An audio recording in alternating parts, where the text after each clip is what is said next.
For me, the idea of riding the black horse as initiatory gave my suffering a sense of a higher purpose and meaning that gave me strength to get through it. It helped me realize that I was not just experiencing emotional hardship, emotional trauma, and terrible luck. It was not just a psychological experience of my mind and heart, one that was in need of medicine and therapy, but rather my soul was on a journey too. The metaphor of the three horses told me that I need to ride the black horse, and I need to stay on for the entire ride through the darkest and the deepest valleys, no matter how scary or depressing. And if I did, when I eventually got off, I would have a new level of confidence and compassion and connection to life and love. Somehow, in our encounters with darkness, our gifts have a chance to grow.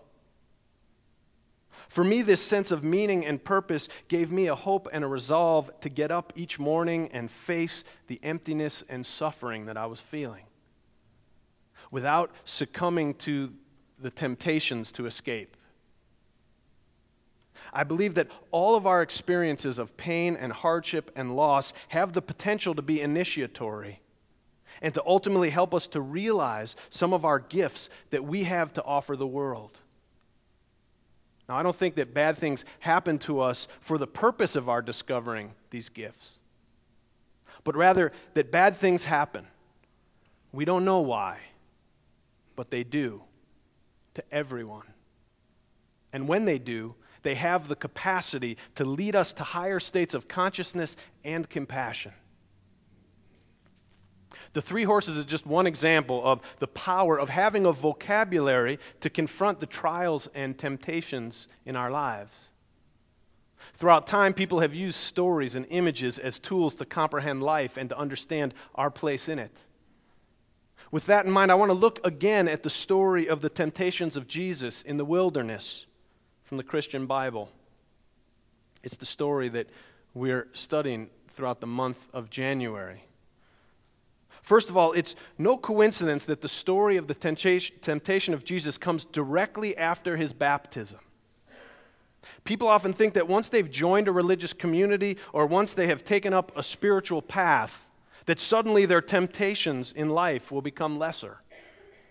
This illusion actually makes a person more vulnerable because they have a false confidence in the power of their newfound faith and practice.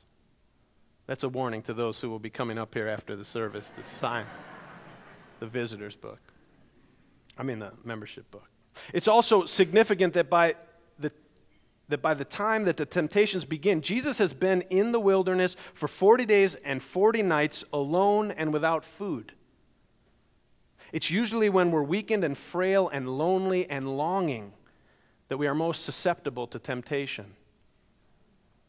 But it's also when we think that we have mastered some spiritual competence, that we are somehow stronger and we have an overzealous sense of our own confidence and competence, that we are vulnerable too.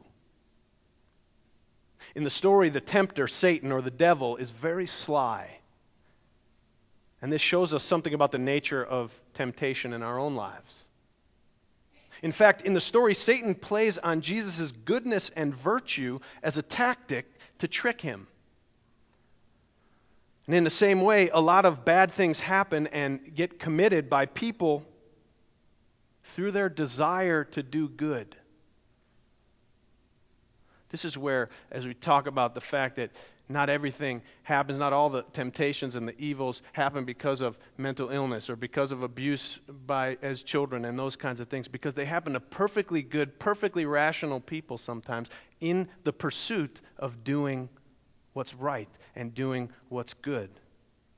In the first attempt, Satan invites Jesus to turn stones into bread. Here, Satan is not just appealing to Jesus' incredible hunger after 40 days with no food, but he is asking Jesus to prove his spiritual abilities. It is an appeal to his pride Most people, when challenged to prove themselves or the value of their religion, are inclined to want to show the skeptic that he's wrong and want to demonstrate the value of their faith or their own worth. It's like a psychic being asked at a party to prove herself by telling a doubter something that she couldn't possibly know. Or it's like a martial artist being challenged to break a brick with his hands to prove his skill. Pride is something good.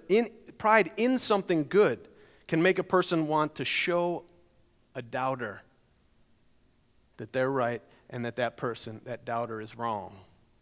It's a real temptation for us too at times. But in the story, Jesus does not succumb to it, and it reminds us that we shouldn't either. And the second temptation is for power.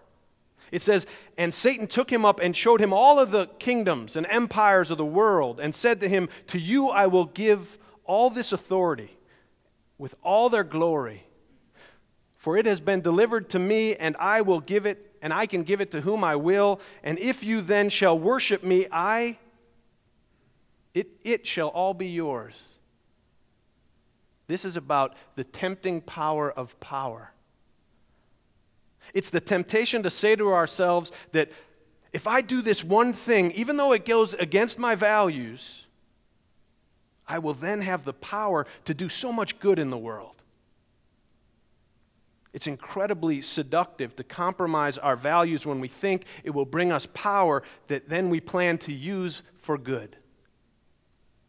This is the road of so many politicians who are tempted to compromise what they truly believe in order to get elected, with the rationalization that once they're elected, they'll be able to do so much good.